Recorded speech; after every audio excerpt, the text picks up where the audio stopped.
sana tunafeli kwenye masuala ya kujisafisha, na ndiyo maana huwa tunaangukiaga kwenye maambukizi ambayo tunayasababisha sisi wenyewe. Unakuta mtoto wa kike anajisafisha, anatoa mkono sehemu ya haja kubwa, anaburuza, analeta mbele kwenye haja ndogo. Hiyo haitakiwi. Ni rahisi sana kujiletea maambukizi wewe mwenyewe kutokana na aina ya ujisafishaji wako. Ni marufuku kujisafisha, kutoa mkono kwenye puru kuuleta mbele.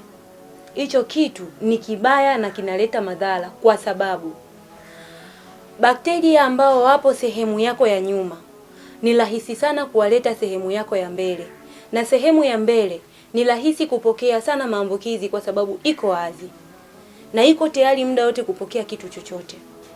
Kwa hiyo sasa, ujisafishaji huu kwa mtoto wa kike au kwa mtu yoyote tu ni mbaya, si sahihi. Sasa njia salama ya kuweza kuepukana na hayo maradhi ama maambukizi basi ni moja tu. Hakikisha unatumia maji safi na salama kujisafishia.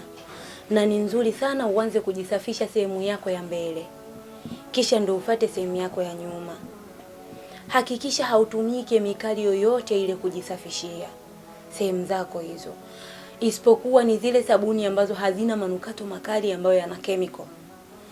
Na pia kwa nyie watoto wa kike wenzangu, mara nyingi huwa tunajitafutia maradhi na maambukizi sisi wenyewe, kwa sababu unakuta mtoto wa kike ana mikucha mirefu, anajisafisha hapa juu tu kibaladhani, lakini anashindwa kuusafisha uke wake vizuri kwa ndani.